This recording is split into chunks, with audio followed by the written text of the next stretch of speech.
Heath, Hounds, and tonight's preview we're previewing the two Group 1s in the Sapphire Crown and Harrison Dawson at Sandown tomorrow, as well as the 4 heats for the Sandown Cup over the 7:15, which will be pretty good. So let's get into it. First up, race 1, we've got a 595 metre race with Aston Champagne in box 1. Super Estella, the New South Wales girls, come across the border and is in box 2 for this one. And box 3 is Father Fevos. I'm going with box 1, Aston Champagne. Super Estella, first look at the track, I'm a bit uncertain with her, so I've gone with a safe option in Aston Champagne in box 1.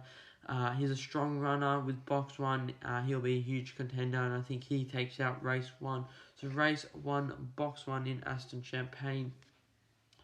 Race 2, I've gone with the WA youngster in Kenya Cruz. His heat run last week was great, really gave Fernando Bluey a run for his money, but unfortunately both stuffed up each other coming around the last turn in their heat, and that really stuffed them up. But I think with box 1, he'll get the job over Weblek Jet in box 7. So I've gone with race 2, box 1, Kenya Cruz.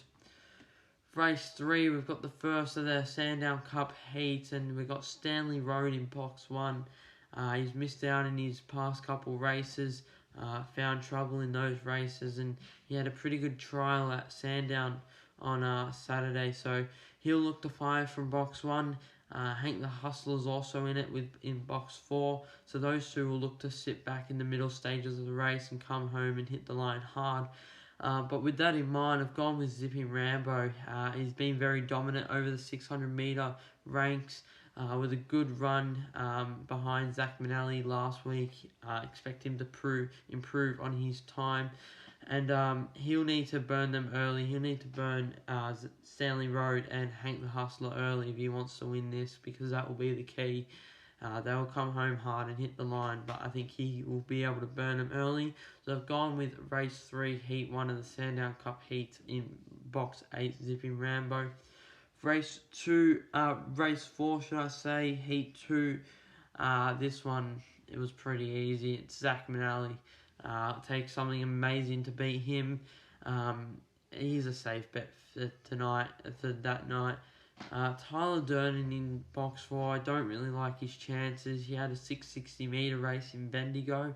He struggled in the later stages. He just didn't get that finish in, and he ended up losing to 5-star. So I think he'll give Zach Manelli a good run for his money in the middle stages and early stages of the race, but obviously with Zach Manelli in that 700 metre form, he should just be able to power away from Tyler Durden.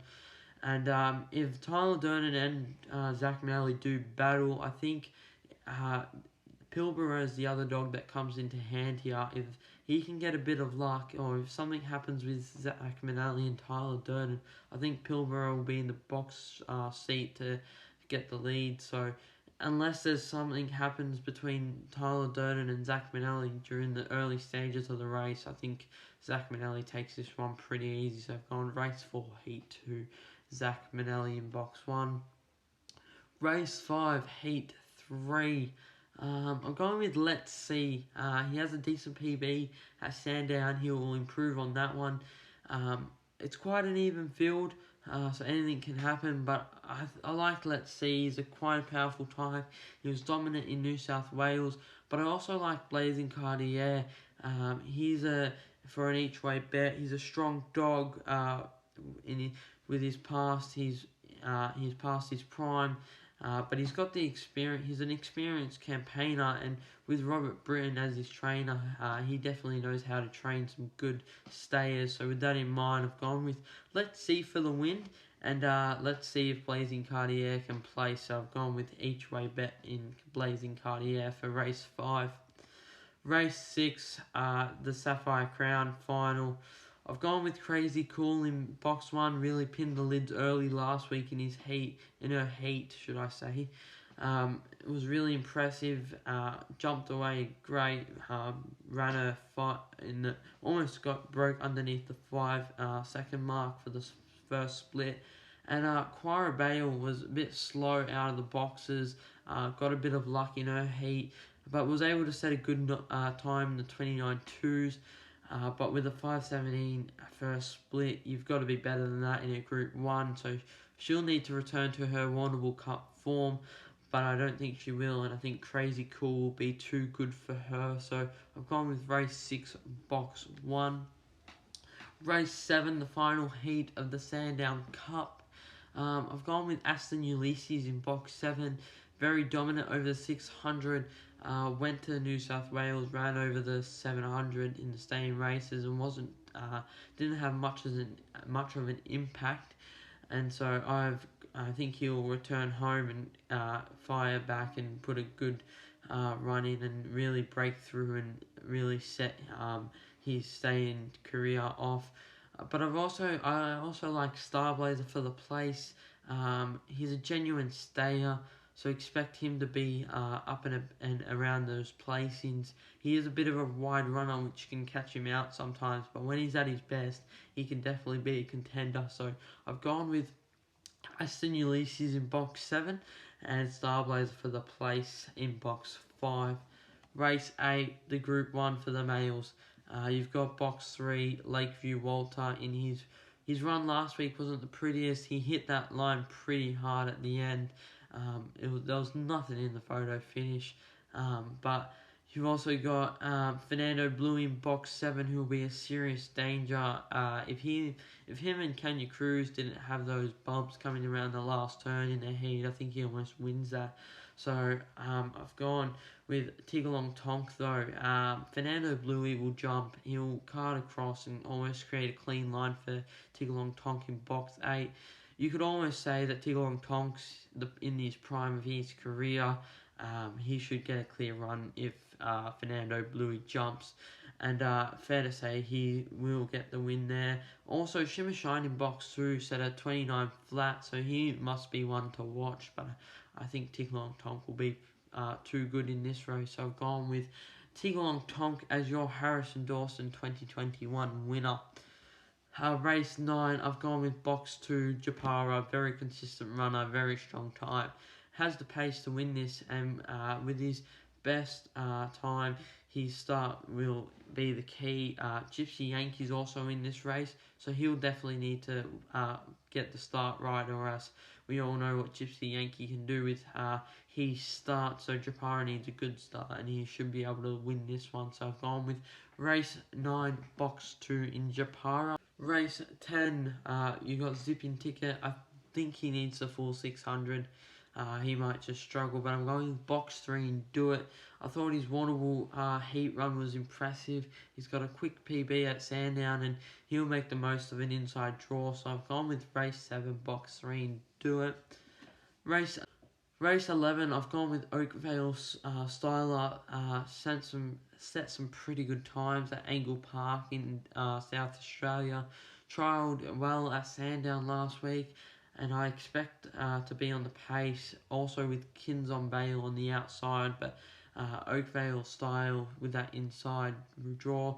He set some pretty good times at Angle Park and also ran a quick trial time at Sandown. So with him in the inside box, I think he'll win confidently in race 11. So I've gone with race 11, box 4 in Oakvale Style. And the last race to round out the night, I've gone with box 3, Amigo Grindo.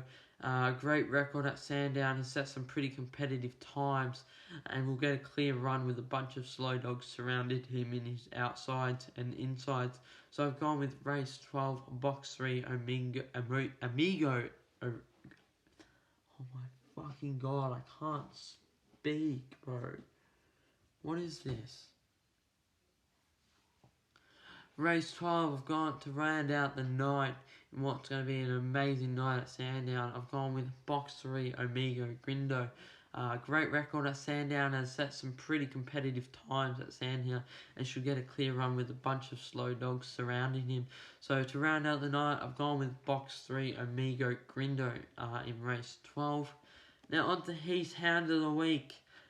This week's Hound of the Week, it's never been chosen before, and I was a bit surprised when I looked back at all my other videos and to check if I'd put him in, and he never has. So This week's greyhound, his hound of the week is Aston Rupee.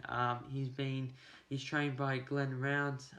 He's been booked for a trial at Sandown for the Speedstar, and he's just been pretty consistent at Warragul.